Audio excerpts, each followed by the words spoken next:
கிழக்கில் கருணா தலைமையிலான குழு எச்சந்தர்ப்பத்திலும் ஆயுதங்களுடன் போராட்டத்தில் குதிக்கலாம் என மட்டக்களப்பு மங்களராமய விகாரையின் விகாராதிபதி எம்பிட்டிஏ சுமணரத்ன தேரர் தெரிவித்துள்ளார். மேலும் தன்னுடைய உயிருக்கு அச்சுறுத்தல் இருப்பதாகவும் அவர் ஊடகங்களிடம் குறைப்பட்டுள்ளார். தொடர்ந்தும் தெரிவிக்கையில், இன்று கிழக்கில் கருணா மற்றும் பிள்ளையான் ஏனைய குழுக்கள் கௌரவமாக இருக்கின்றனர். ஆனால் அடியில் ஏதோ ஒரு திட்டம் தீட்டப்படுவதாகவே தோன்றுகின்றது. வெளியில் தெரியாவிட்டாலும் கருணாவின் குழு என்றும் இருக்கின்றது. ஆனால் ஆயுதங்கள் இப்போது இல்லாவிட்டாலும் எச்சந்தர்ப்பத்திலும் ஆயுதங்கள் எடுக்கக்கூடும். நான் நடித்து சொல்கிறேன். கருணாவே அதற்கு தலைமை தாங்குகிறார்.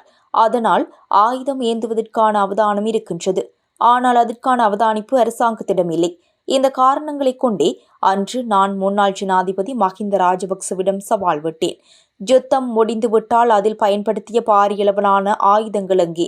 யார் அவற்றை பறிமுதல் செய்தனர்? யாரிடம் ஒப்படைக்கப்பட்டது? நான் 35 வருடங்களாக மட்டக்களப்பில் வசித்து வருகிறேன். தமிழீழ விடுதலை புலிகளின் போராட்டத்திலும் இருந்தேன். எனக்கு தெரியும் யார் போராட்டத்தில் ஈடுபட்டார்கள், யார் தலைவர்கள், அவர்களின் அனைத்து விவரங்களும் அறிவேன். கருணா மற்றும் பிள்ளையான் ஆகியோரின் குழுவினர் ஆயுதங்கள் ஒப்படைக்கப்படவில்லை. இன்று கருணா என்ன செய்கிறார், எங்கிருக்கிறார், என்ன செய்கிறார் என்று யாருக்கும் தெரியாது. அதுதான் பயங்கரமானது. இது தொடர்பில் அனைத்தும் எனக்கு தெரியும். தேவையான இடத்திற்கு கொடுக்க முடியும். குழுவில் உள்ள அனைவரும் 45 தொடக்கம் 50 வயதிற்குட்பட்டவர்களாவார். கருணாவுடன் அன்று ஆயுதம் ஏந்தி போராடியவர்கள் சாமானிய வாழ்க்கைக்கு வந்திருந்தாலும் உள்ளாந்தமாக அவர்களுக்கு எமக்கு சான்றிதழ் வழங்க முடியாது. அப்படி நம்ப வேண்டும் என்றால் போராட்டத்தில் பயன்படுத்திய ஆயுதங்கள் எங்கே என்று அவர்கள் கூற வேண்டும் என குறைப்பட்டுள்ளார்.